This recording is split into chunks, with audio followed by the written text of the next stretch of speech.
Hello and welcome to Media Monitor on the SABC News Channel, Independent and Impartial. I'm Peter Ndoro. Thank you very much for joining us. Now, this is what you can look forward to on the program today. We'll be taking a look at the rise of online streaming services and how they seem to be catching up and, in some cases, overtaking pay television. We'll be unpacking the looming shutdown of HuffPost SA, Huffington Post in South Africa, after just 18 months in operation. And as usual, we'll be taking a look at what's on the front and inside the Sunday newspapers. Speaking of which, let's take a look at those Sunday newspaper headlines, starting with the Sunday Times, which is leading with a story about a secret slush fund being used to splash out 10 million rand on a luxury mansion that could become the new home of the Minister of State Security, Dipuo Letsatsi Duba, after she rejected the house provided by the government because of maintenance challenges. The City Press, that's carrying a story that claims that South Africa narrowly averted a mutiny by soldiers loyal to former President Jacob Zuma on the eve of his forced resignation in February. Citing sources within the security forces and ANC leadership, the paper is reporting that military intelligence picked up on talk of a revolt among soldiers who were former members of the ANC's Umkhonto weSizwe. The Sunday Independent is leading with the VBS Mutual Bank's top executive, Andile Ramavunga, who's accused of looting the institution of more than 1.5 billion rand.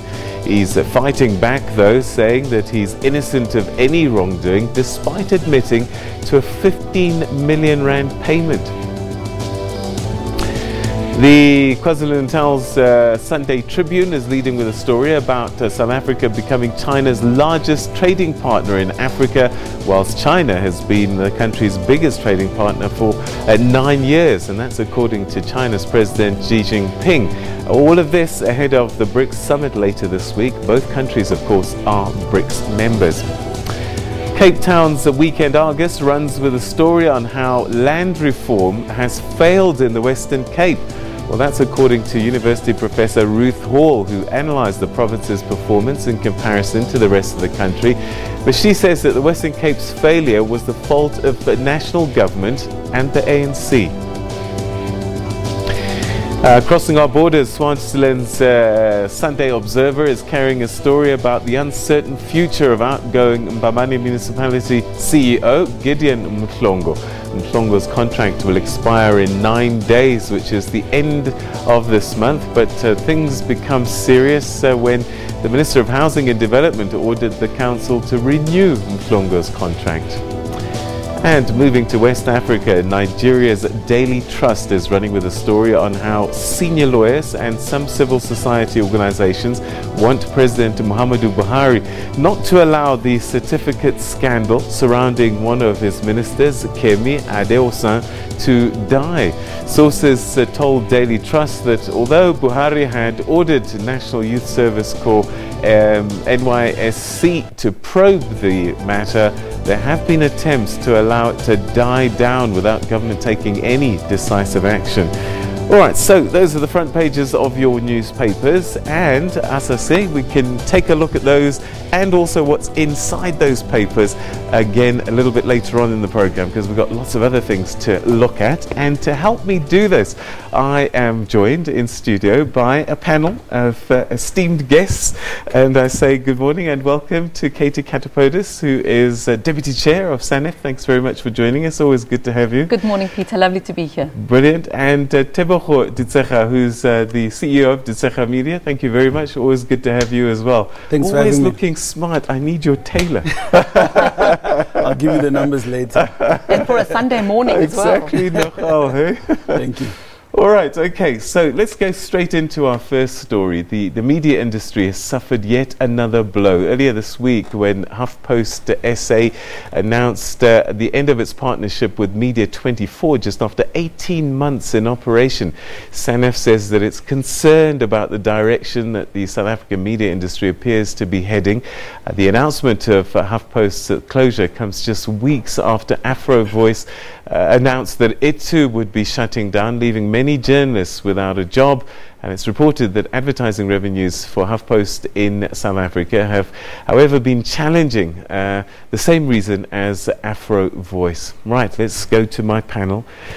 How is it that a online newspaper that has 1.63 million unique users can be struggling to getting advertising? There's something not quite right there. But we're seeing Afro Voice disappear. Print we almost understand because that's been in decline for years, but online should be on the increase. Katie, what do you make of this? Well, I think it's very sad, Peter, what's happened to the Huffington Post, because, you know, as you read in that initial introduction, it comes off the back of Afro Voice. The Times newspaper closed up last year. So I think there's a big challenge in the media space now to find new and different revenue models. If we are launching these big and important online publications and are expecting them to thrive and survive just with online advertising, then the model is wrong. So in my mind, I think that media owners, big media owners, really need to reconsider this, because we're losing a diversity of voices. We're losing different platforms, and they really need to look at reinvesting into this media space in a very meaningful way, because if we're going to wait for just advertisers to allow it to thrive and grow, I think the model needs to be relooked at. I really do. It's a sad day that Huffington Post is closing. All right, so Tebogo, let's talk about what these models might be. There are some newspapers who've put up what they call paywalls, so you pay to get inside. But you really have to be a great paper and a very niched paper to be able to get people to pay. Otherwise, they want it for free. Yeah. How do these papers survive? What could be the new model? Well, first of all, I think the central issue for me is content. So, is the content that you're generating relevant for the majority of your target audience? And are you developing the new audience so that you have a bigger base to work with? And I think that is where we're not seeing an investment from media houses. I think also it was a bold move for the Huffington Post to try to even enter the South African market, because they were founded in 2005. It's a very new publication, and it's a liberal United States publication that is trying to come into South Africa. And I don't think that it fit well, you know, because they didn't do their background research. But hang on, as I said, 1.63 million unique users. Yeah. These papers are not selling a fraction of that, and yet they're carrying advertising, all of them. How is it? Is it the advertisers themselves that don't get or appreciate, or are they doing it themselves now? What is happening? Because if someone says to me, I've got a publication that's got 1.6 million unique users, I'm going to chuck my advertising there. Well, those are numbers. It doesn't necessarily show you the influence of the publication. Right. You have to also look at the qualitative measure. Now, if you look at Huffington Post, it's got only 30,000 followers on Twitter. It's got only 537 subscribers on YouTube. So the chances of an advertiser wanting to advertise on their YouTube channel are very slim. To advertise on their Twitter channel is very slim, because those are revenue bases that they could use. So I think as an online paper, it may also be that our advertising industry is still trying to understand how to advertise online, but also I think they should, I mean, if you look at their Twitter, if you look at the past 10 posts, all of them have less than 5 retweets. So it shows you that there's a challenge when it comes to the content, and they are not necessarily as influential as they could be. I think you raised such a good point about content, because it's so important that if we are launching these big new publications, the content has to be different. Yeah. Syndicated content has a space for a time, but if I know that I can read the same story in this newspaper, have a look at it on that app, read it in various on various platforms, then I actually am not going to go there all the time. So syndicated content has a place, and we've got to be very, very careful how we syndicate, because we want to hear new and different things and read new and different things. The content is key here. I think you've touched on a really important point. All right, so that explains part of the story. The other bit, of course, is I believe that Google and Facebook take 70% of online spending now. Wow. Don't tell me they've got any content. They don't. This is other people that are tweeting stuff and retweeting stuff and so on and so forth. So I don't understand then. Why is all the money going to Google and going to Facebook when actually you're the content providers? Well, that's interesting, but it's because of the numbers and the influence. So you're able. So forget the content. You see, that's the thing. It's influence. You see, with Twitter and Facebook, almost anyone can afford to advertise on those platforms. And so, I mean, it's not an ordinary person on the street can go and advertise in a newspaper or on an online platform.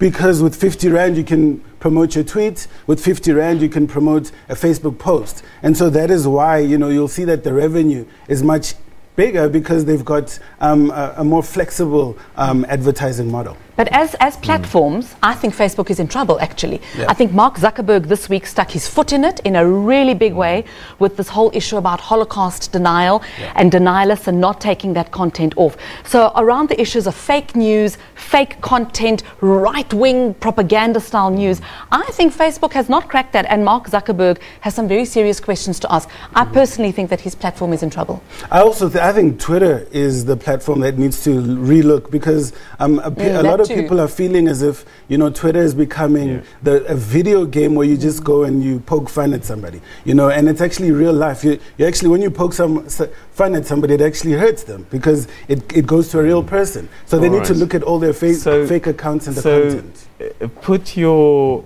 media analyst, media specialist hat on. I am Mr. Soft drink. I come to you and I say to you, listen, I want to sell this soft drink. Where on earth am I going to put my ads now? I'm now completely confused. Do I put it on Twitter? Do I put it on the HuffPost? Do I put it on TV? What do I do? Well, you're going to put it on the platform that's going to reach your target audience. So you have to do an analysis of where does this publication reach? What are their target audience? What is the LSM? And to understand where this publication is going to reach. Now, the nice thing about social media is that you can actually segment your audience. That has not been possible in the past, where a lot of experts have been saying that you should actually advertise to the masses, and then that is how you're going to reach your target audience. But with Twitter, you can actually say, I want to reach people of this age. I want to spend this amount of money. I want it to go out at this time. And you actually have full control over the messaging, and you can actually do it immediately. You don't have to wait and say, do you have space tomorrow, and so on and so forth. So that kind of flexibility makes it very attractive. So I'd tell that particular brand that they should advertise everywhere. But then we should find, the specific publications where we will spend more money, and then we'll look at how are we going to package the messaging on online media. Are we getting into a space where the companies themselves are saying, actually, we don't need the newspapers, we don't need television, we can do it ourselves. We can set up our own advertising and do it ourselves. I mean, is this where we're going? And look, I think it's worrying, Peter. If that's what companies are thinking, I do think it's worrying. But we are seeing more and more companies creating their own content now and not relying on traditional media platforms anymore.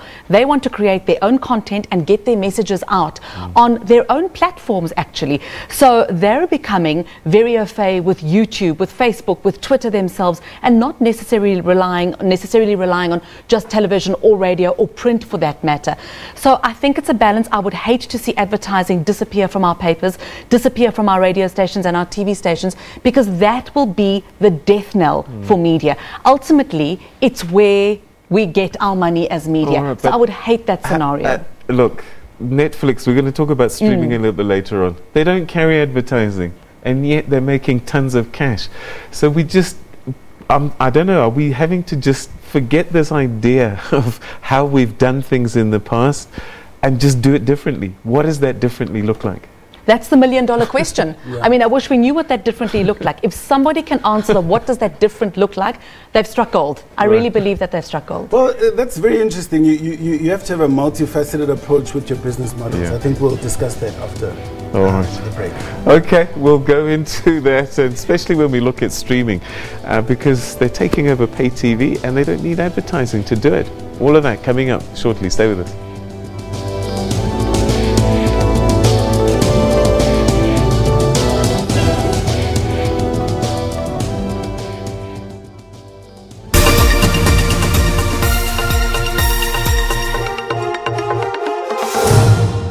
You fired! unfair dismissal, car accident, court appearance. Let Clientele Legal tackle your legal problems. Whether it is a car accident, unfair dismissal, uncontested divorce, unfair blacklisting, or a wrongful arrest, we have tough professional lawyers standing by to assist you. With the help of Clientele Legal, I kept my job and I can support my family. I definitely got value for money. It didn't cost me a cent, just my monthly premium. There was one man with his lawyer against a big bank and I won. Car accident, faulty goods or bad service, You fired! unfair dismissal. No matter how big or small your legal problems, don't tackle them by yourself. Clientele Legal will do the tough work for you. SMS RIGHT to 32281 and we'll call you back. As the rainbow sets in, Zimbabweans go to the polls, but which political party will emerge victorious? The SABC News team will bring you comprehensive coverage of the Zimbabwe elections 2018 on all our platforms, radio, TV, and digital. Stay tuned for all the breaking news and frequent updates. SABC News.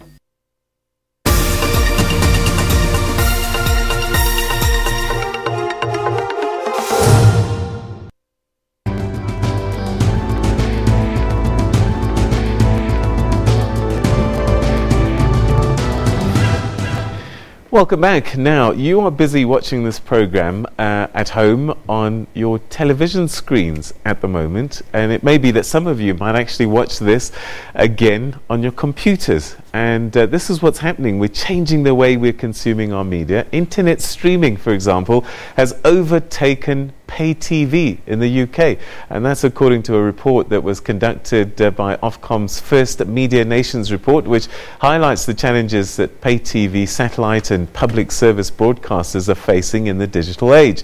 Bringing it closer to home, well, MultiChoice has been calling for ICASA to regulate the US streaming service provider Netflix. MultiChoice says that the streaming service provider needs to be more BEE compliant to operate in South Africa. ICASA declined to come on to the show as they're currently conducting an inquiry into subscription broadcasting services in the country. Well, let's chat to my team here. Okay, so we talked about papers and online papers, etc., etc. Isn't this the same thing here? Is that times are changing? We talk about the fourth industrial revolution, and this is what it is. Pay TV, is that about to die?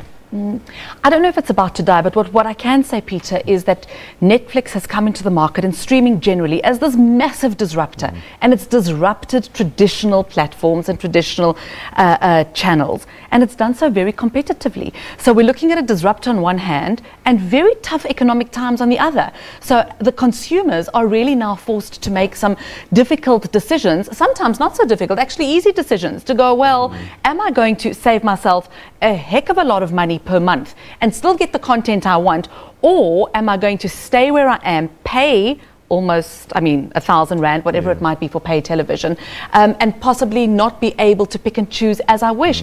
So it's a very interesting dynamic, disrupting on one side and tough economic times on the other. Teboho, MultiChoice CEO, said that Netflix had added more subscribers in the last quarter than MultiChoice did in its entire 20 years. In the last quarter. I mean, that is just telling us where we are going. And perhaps the only thing that's keeping us back here is broadband and the cost of data. You hit the nail on the head. So the reason why we haven't seen that disruption hit us as hard as it should is because the data prices are just too high.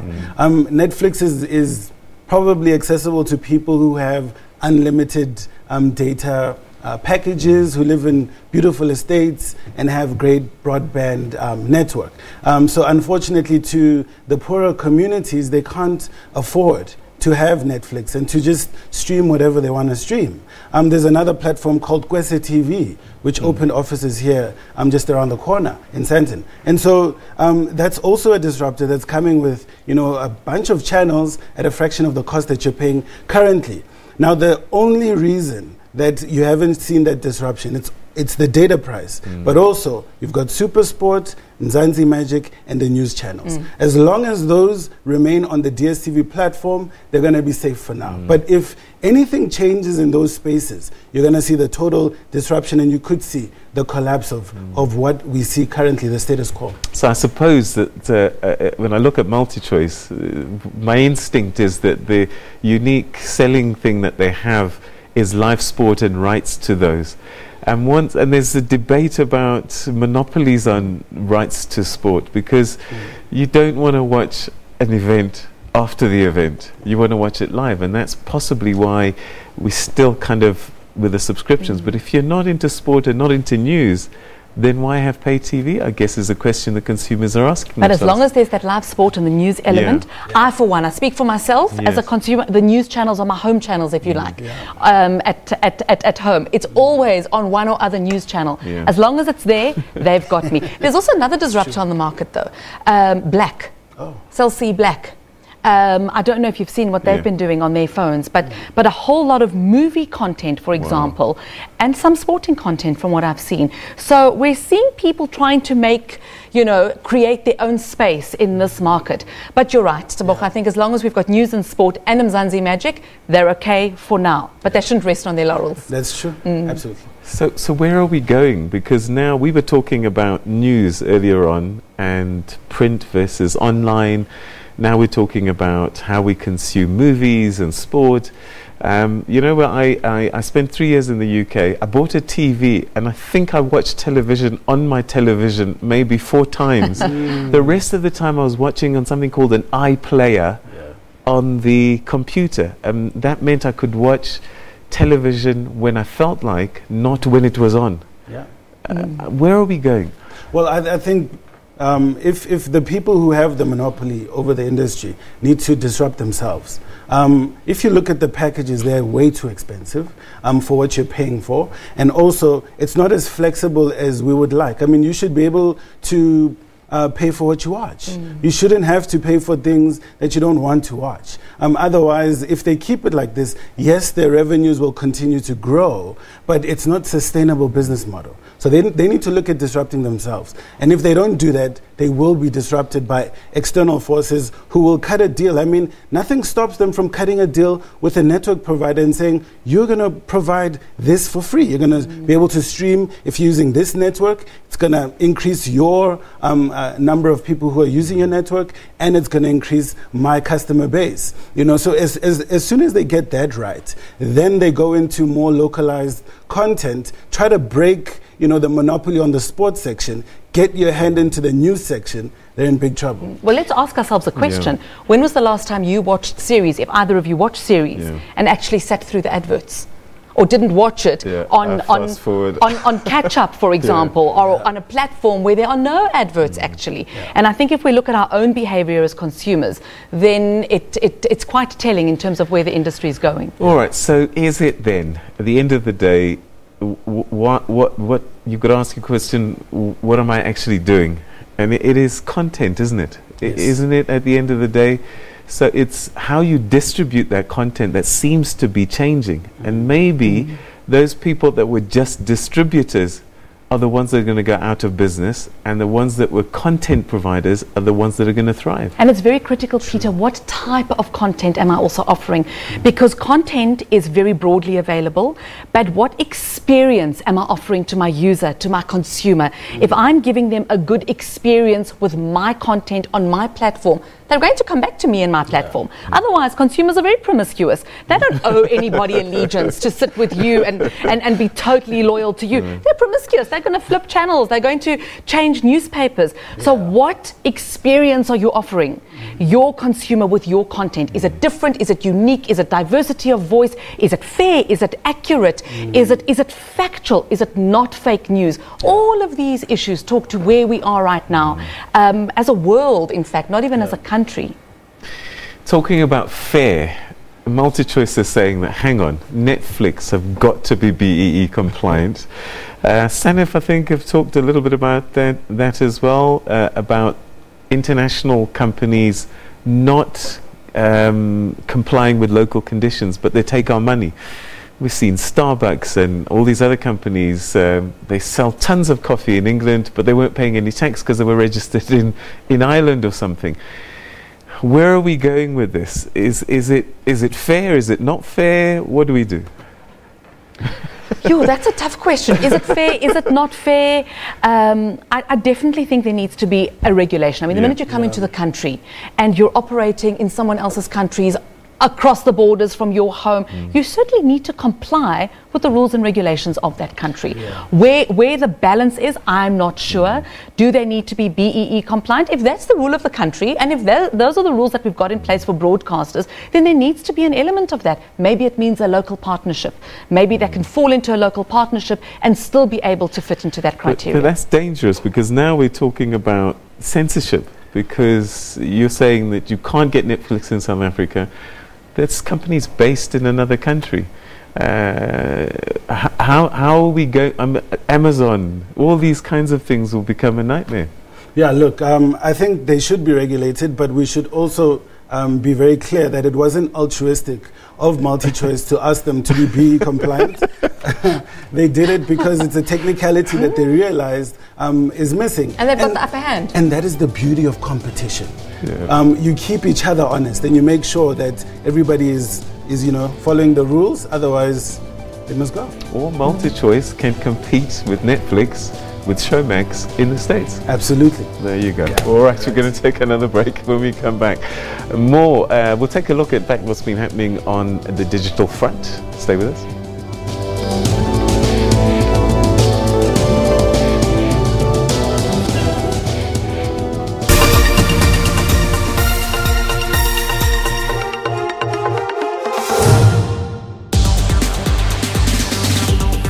Technology is used for both positive and negative.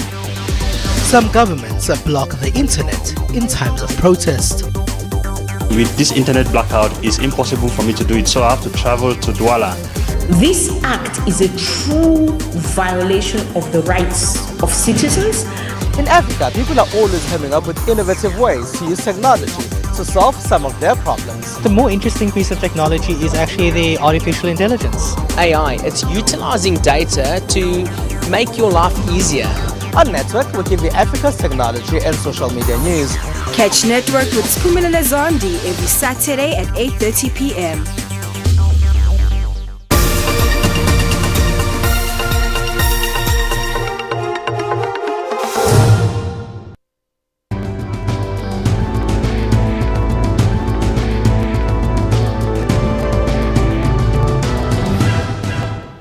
Welcome back. You're watching Media Monitor. Now let's take a look at what's been the trending stories on social media this past week. And the SABC digital news team have put this together for us. Hashtag Mandela Day kicked off the week at the top of South Africa's trending topics on social media. On Wednesday, millions globally celebrated former President Nelson Mandela's 100th birthday. Prominent people on social media shared their birthday wishes. They described him as an inspiration and an icon.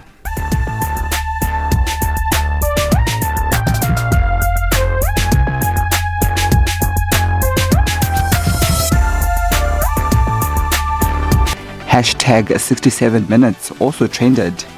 This is a call to do good deeds for 67 minutes, the number of years Mandela fought for social justice. Social media users expressed different views to this initiative.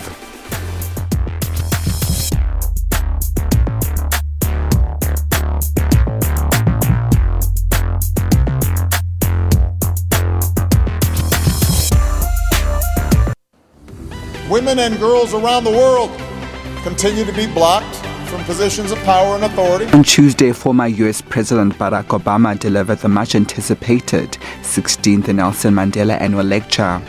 International dignitaries, including prominent leaders, presidents, heads of states, and African royalty, joined thousands of people that converged at the Wanderers Stadium.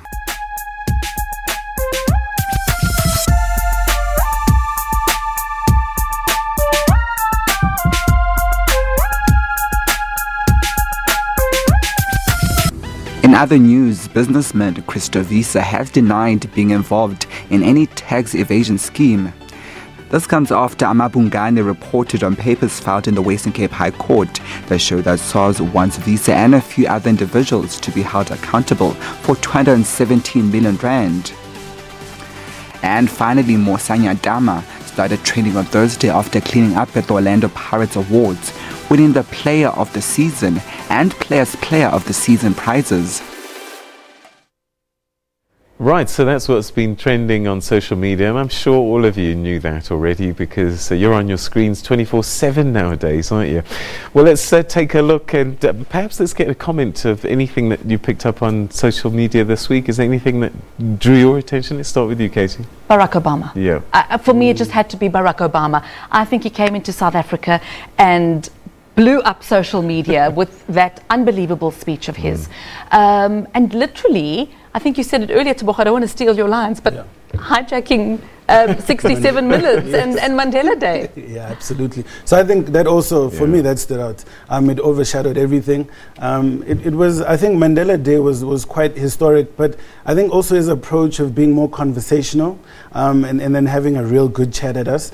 And I like the fact that there were a lot of our leaders who attended that. Even though they wouldn't, publicly mention that I'm attending this, they don't want to appear as fans of Was it not President a groupie Obama. thing? No, actually, I think they were actually there to gain knowledge, to learn from him. Really? Yeah, I think so. And just to see him as an example, he's quite an admirable leader. He's a great presence. And I hope that they listened to the content of his speech because it was very profound. And you know what I loved about that speech is that he didn't name names. He didn't have to talk about Donald Trump. He didn't have to talk about anyone specifically. But everybody knew. And that's the kind of leader, I think, the leadership that the world needs. Because, if Trump goes there and takes it to the lowest common denominator, and we all know that he does that constantly, here's someone who really elevated the conversation and spoke broadly about leadership and privilege and important issues in our society without naming names and degrading people on social media. I love that. We're going to take a look at the newspapers. I'm going to say something very controversial. I think a better speech was delivered by Professor Lumumba the next day. Actually, I thought, and it was a smaller audience in the Eastern Cape, and he did it off his head. He literally just committed what he wanted to say, and he talked about what Mandela would be saying to our leaders now. I thought that was a much better speech. But anyway, I'm sure I'm going to get slayed on Twitter for that particular one. Let's take a look at the newspapers now. What grabbed your attention? Let's start with you, Tebogo. I'm so excited about this story, and it doesn't sound exciting. Where is it? Which paper? It's in the City Press. The title is Traditional Healing Meets Academia, and it's by Vugile Dlwati, and it's about Sinethemba Makhanya. And I think this is the kind of conversation that is missing in our country. We're not discussing, the knowledge that we have, the traditional knowledge, the ancient practices, the pros and the cons. Because this person is going to do a PhD in psychology and traditional healing at Wits. Before I read the article, I didn't even know that there was a degree in traditional healing that you could study. And she's going to go and find out what is our approach as Africans to mental health. We've had a long conversation on Twitter about depression. And what is our approach as Africans? How do we see depression? And if we don't see it, then how can we develop that knowledge so that it can be inculcated in our future culture? I think what's also important is they're going to talk about the bad practices of traditional healing. And it speaks to people with albinism, the way they are treated in African communities, as them, as opposed to us, because it's just an issue with your skin that you don't have melanin, and perhaps you're going to need sunscreen, but it doesn't change, the way that your brain is structured. It doesn't change the person who you are, and no, you don't disappear when you're buried, So, and no, your bones do not work in healing anybody. Your bones are just like anybody else's bones. And so it also speaks to how we have discriminated against ourselves based on skin color. So we need to look within as Africans also and look at how we can change these practices in our communities. It's fascinating. And the challenge, of course, is going to be the knowledge that was carried down for years and years and years. Somewhere along the line, some of it got diluted and some of it got lost, and now we have charlatans that are coming up to muddy the waters, as it were. And that's going to be the challenge of navigating through this, I guess. Absolutely. Yeah. Katie, what grabbed your attention? So the first thing that grabbed my attention, a few things did, by the way, but the first thing that did was the front page story of the City Press today about City Press front page. Let's take a look at that. Yeah. As we can see, Cyril Ramaphosa, it claims, dodged a coup just in those critical moments in February when former President Jacob Zuma was about to be dethroned as such, if you like. So I find that story extremely interesting. And let's talk about that a little bit. I mean, I wonder. I mean, South Africa is not like some of our sister republics on the continent where the army still controls the politics. Surely not. Come on. Could that stuff happen for real? What are your thoughts? I think it can happen anyway. Yeah. I don't think something like this should ever be, and I'm not just talking about South Africa, but I think broadly, the minute you've got key political issues and a crisis unfolding, and we were in a crisis in February. We were in a political crisis in February. It's as clear as that. In fact, it started at Nasrec, months before that in December. But I don't think anything can be ruled out when it comes to power, authority, politics, control. So I don't think we should say we're above that as South Africans. I certainly hope that it never happens. Please don't get me wrong. But I think that when it comes to serious issues of political crises, as we experienced, anything could be on the table in any country in the world. The former president is in a difficult situation, I guess, all of this drama playing out. But I guess a lot of people are doing it for him or in his name. He can put an end to this if he just stands up and makes announcements, right? Well, I think, in this particular instance, during his speech when he resigned, he made it clear that all these elements that seek to divide us should not do it in my name. So he did put it very clearly, and unlike some of the other leaders that we've seen on the continent, of which I think the African Union is not doing enough, to deal with, he let go of power. And that's a great example. I think it should be. It shouldn't be just about gaining power. It should be about serving the people. And if we feel that you're not serving the people, let go of power. Give it to somebody who's going to be more responsible. And I think that's what he did. And that's what Mr. Professor Lumumba said. What was your other story? It was another story, and it irks me. It's not that the story in the paper irks me, the principle irks me. This Real Housewives of Johannesburg nonsense. So there's a reality show that now shows rich and famous women who are famous. It was in a few papers. It was in Sunday Times. It was in the City Press as well. Basically famous for owning fancy handbags, many shoes, and we are living in such a precarious time when it comes to gender issues in our country. And if we're going to have shows that are going to entrench the "a woman must be kept" approach, a woman needs XYZ to be happy, I don't know. This whole thing just leaves a bad taste in my mouth. I don't like it. I'm so happy that Katie mentioned that, because I mean, for me, it wasn't even in my mind because I'm a man. But I also think that this is a problem. You have programs, reality shows. If it's about women, it's all about the latest watches, the latest. It's never about what the woman is thinking. And it reminds me of a conversation I had with a very young lady who said that the intellectual part of public relations should be done by men, and the women should do more the aesthetic parts of public relations. And I mean, we all have, the same kind of potential, but the manner in which we objectify and we portray women is very problematic because it's taking us, in the wrong direction. It is hugely problematic, and I think we've gone backwards in our society. Currently South Africa is having very important conversations about race, conversations about land. We must have them. But we need to have a proper conversation about gender in this country, about stereotyping women, and how shows like The Real Housewives of Joburg, with their fancy nails and hair and jewelry and what, entrenches those horrible stereotypes, because it's not who all women are. Isn't there a danger that we become a moral authority and we decide what society should watch or not watch?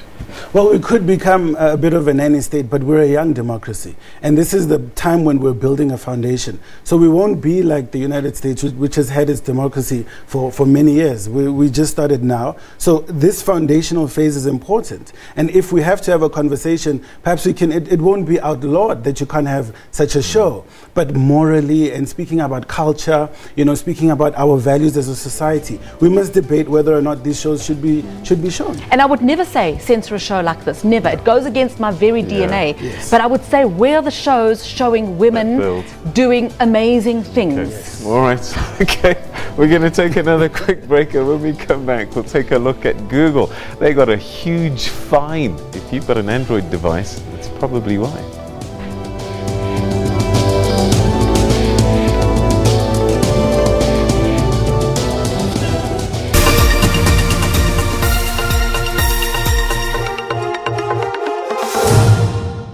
Come here, man. This place is looking a mess. Boss, you holding the plans upside down. Don't talk back. Lamba, you fired.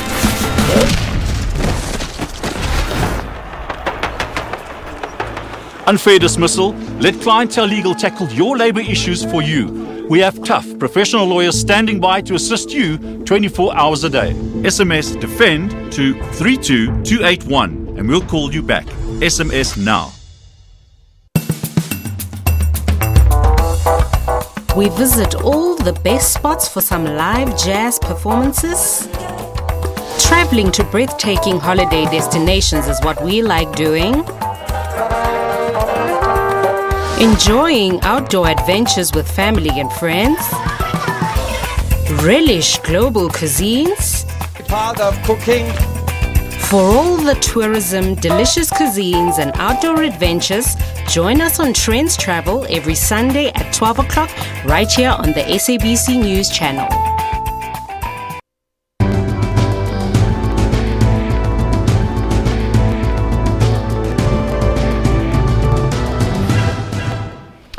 Welcome back. You're still watching Media Monitor. Now, Google was this past week hit with a record-breaking 4.3 billion euros. That's about 5 billion rand fine by the European Union regulators for breaking antitrust laws. The internet giant is reported to have abused its Android market dominance in 3 key areas.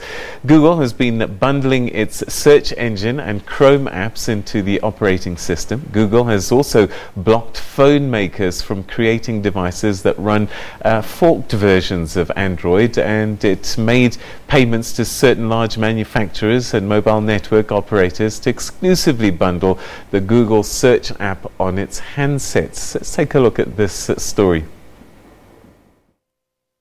The European Union has hit Google with a record-breaking $5 billion antitrust fine. That's nearly double last year's penalty over the Google shopping service. This time it's over its Android operating system for mobile phones, which regulators say is pushed on phone makers in a way that makes it too difficult for companies that aren't Google to get their apps on it. Think alternatives to Google Maps or the Google search engine, which often come pre-installed on the phones, along with the app marketplace called the Play Store. The EU's punishment only amounts to about 2 weeks' revenue, but it faces more if it doesn't change within 90 days. Reuters European tech correspondent Doug Busvine. In practical terms, a fine of this order would represent an inconvenience, but not a threat to Google's business. Remember, last year's fine added up to just 2.5% of parent company Alphabet's annual revenues. Even if Google is forced to offer buyers of Android smartphones a choice of where to download their apps, many will simply go back to the Google Play Store. That's what they know, that's what they're used to, and that's what they like. The Play Store and Google search engine are also big money makers through their ad revenue. Google says it will appeal the fine. It argues that its hold on advertising keeps its software free for consumers and low cost for third-party developers to work with, and that its chief competitor, Apple, uses a system that blocks rivals even more. Google will fight tooth and nail to defend its position in the Android app universe and in mobile advertising more generally. Regulators are going to be dealing soon with companies worth $1 trillion or more. The race is on to see who's going to be first. At that size, they're not going to get any easier to rein in. A recent study suggests that in Europe's biggest countries, 6 out of the top 10 most downloaded phone apps come from Google. The other 4 are owned by Facebook. All right, so that fine is actually 60 billion rand. So it's $5 billion US, 60 billion rand fine. But that's a drop in the ocean for 67 billion. You know, that's a drop in the ocean for Google. All right, so here's a scary statistic. Google has more than 90% of the search engine market share worldwide and around 60% of the browser market share. Android accounts for 85% of the entire smartphone market. Surely this can't be allowed to carry on. I mean, for me, the words that just jump out at me are anti-competitive. Yeah. You know, it just sounds very anti-competitive to me. And for the EU to find them such massive sums, maybe in euros it's not so much, but when you translate it into rands, it's mind-boggling. There's got to be something there, I think. Your thoughts? What are the implications? Well, I think I also got the same, you know, antitrust is about anti-competitive behavior, and Google is one company that will tell you that they're not a monopoly because they say, no, we're a tech company. But they actually do have a monopoly when it comes to search engines and, you know, operating systems of phones. Now, if you talk about how much they were fined, 5 billion euros or US dollars, Alphabet owns Google, and they make that amount of money in 2 weeks. So it is a drop in the ocean. But the question that I ask myself with this particular fine is, why is it that it's the European Union that is fining Google and none of the African economic hubs have decided to fine Google? It's okay for Google to force you, you know, to use, when you're using Android, you will put our search engine on the phone. Is it because we're complacent? Not because it works? Because we're complacent, number one, but we're not ambitious enough to create our own search engines that are going to compete with Google. So when is the time when Africa is going to stand up and say, yeah, you shouldn't be anti-competitive in Africa too? That's the question that I ask myself. I love that. Donald Trump has been saying that, I told you, these guys are after us, saying that this is a great American company and it's coming under fire. But it is something that Obama warned about. When individuals and companies become too powerful, they actually end up having political power. And I wonder if, you know, we're getting into a stage where the Googles and the Facebooks are so powerful that what we consume as news, etc., may be affected by this. And Facebook has political power. We saw it in the American elections. We saw how Facebook specifically as a vehicle was used to turn those elections in Trump's favor, actually. We saw how fake news, there was a fantastic documentary on CNN recently about how in the small town of Veles, where, by the way, the average salary is 300 euros a month. Young teenagers were becoming multi-millionaires in the space of a few months. Why? Because they were manufacturing fake news about the US elections. And they were using Facebook as the vehicle to do it. Facebook never shut them down. They never banned them from the platform. So yes, it's very much a political player in my mind. Your thoughts? When we now localize it to South Africa, you bought a phone and it comes with this preloaded things. Do we even care? Are we even mindful, or should we be protesting more? We should be protesting more, but no, we are not mindful. And I don't know if we care. And should we care? Yes, we should. And should we be mindful? Yes, we should be mindful. It's unacceptable. You cannot have, you know, when you have a monopoly, in as much as it can, you know, breed innovation because you have more money to do your market research. I mean, Samsung spends about 129 billion rands on research per year. You know, and you look at our basic education budget, it's just under 200 billion rands. You know, so it is good, but if you're anti-competitive, then how do we make money, you know, in our countries? How do we build our entrepreneurs? You know, so we need to start thinking about that a bit more deeply and try to encourage competitiveness in all industries. And I suppose we should have thought about it when searching on the internet, the verb is Google it. Instead of saying do an internet search. That really already pointed us. So we've known about this for a long time.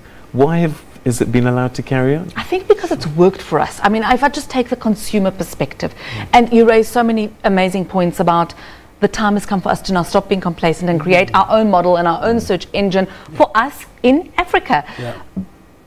But I think once you try and Google, it's just so easy. So we just do it. And we teach our children to do it when they research for school projects. And we do it in our homes and we do it in our businesses.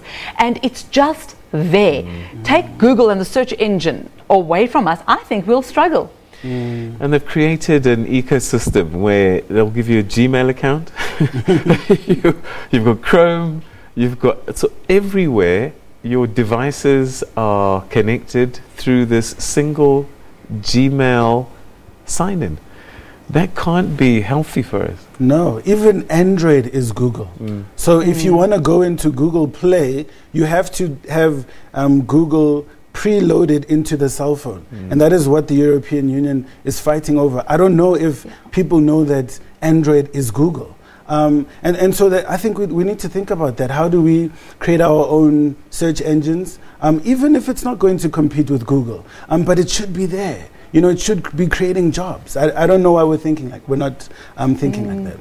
You and I love Professor Lumumba. That's what he talks about. Mandela would have said, let us develop our own internet searches. Absolutely. All right. So it's been a pleasure having the both of you. Katie Kataposes and Tebogo Ditego, thank you very much indeed for joining us. And Katie, we wish you the best of luck with your new venture. Thank you. Thanks, Peter. Geez, more than 2 decades at EWN. No, it's been amazing. It's been lovely. I've loved every moment, but excited about the next chapter. All right. We'll chat about that in the coming days. All right, we'll see you, and that's where we say goodbye to you as well. Thanks very much for watching. Join us again at the same time next week, and don't forget also the SABC is going to be in Zimbabwe actually covering the elections, and we'll have teams in Harare and Bulawayo and covering it for both radio, television and online. You're not going to miss a second of these historic elections. From the Media Monitor team though, it's goodbye.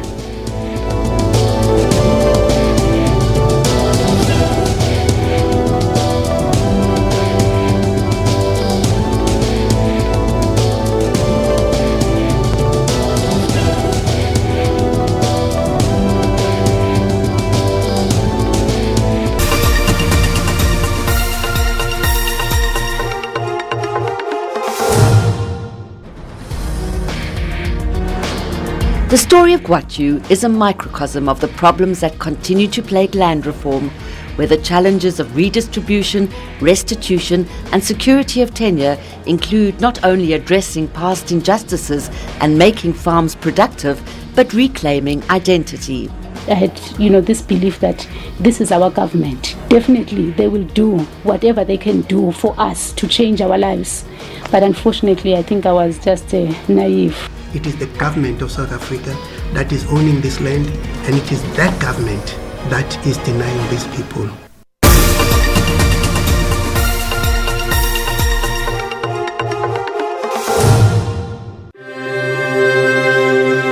What guides us? Is it something you can see? We need deliverance from sin, because God never Hear? Carry on working to spread the message Feel? to the whole world. Or touch? What leads us onto greater experiences? Is it the words of our sacred texts? The advice of our elders? Or is it the actions of our people? The strength of our beliefs? Or the voices of our citizens? Your country is guided by the voices of its people, and your broadcaster is dependent on your voice to guide it. Get your copy of the SABC's editorial policy and have your say.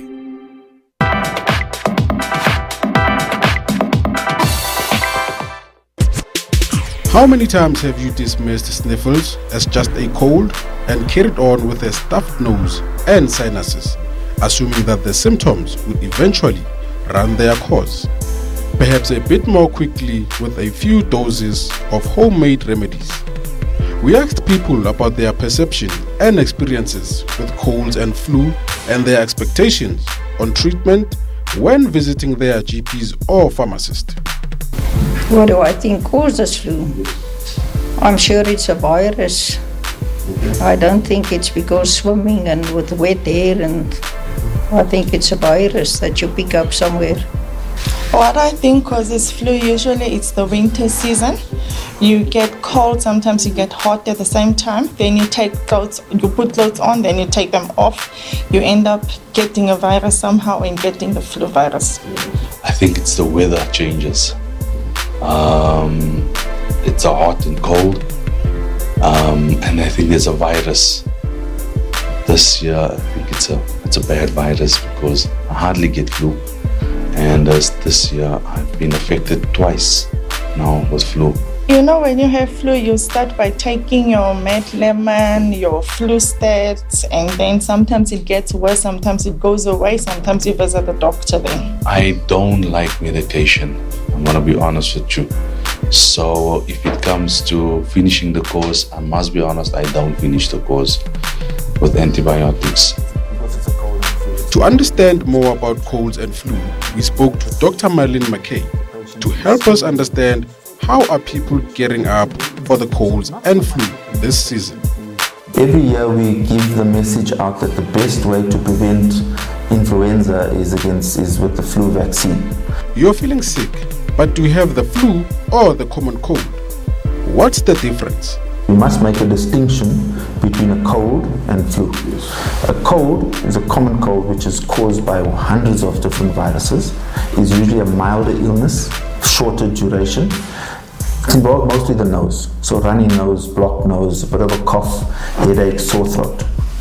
Whereas influenza is the more severe illness. So this one hits you, at sort of 3 o'clock you feel fine, and then 10 past 3 you feel like a bus hit you.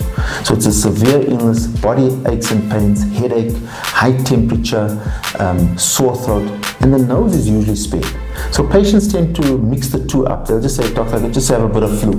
But you have to make that very, very clear distinction. The flu and the common cold are both breathing illnesses, but they are caused by different viruses. A typical cold or flu can last up to a week, but if you've contracted a more severe strain, you could be down for 2 weeks or longer. From the time that one is transmitted, in other words, if I come into contact with someone who is carrying the flu, it may take a few hours or a day or two for that virus then to start causing symptoms. Once I've become infected with the cold or flu, it can last anything from 5 to 10 days, depending on how strong we are able to fight off that infection. But usually within 7 to 10 days maximum, you should fully recover.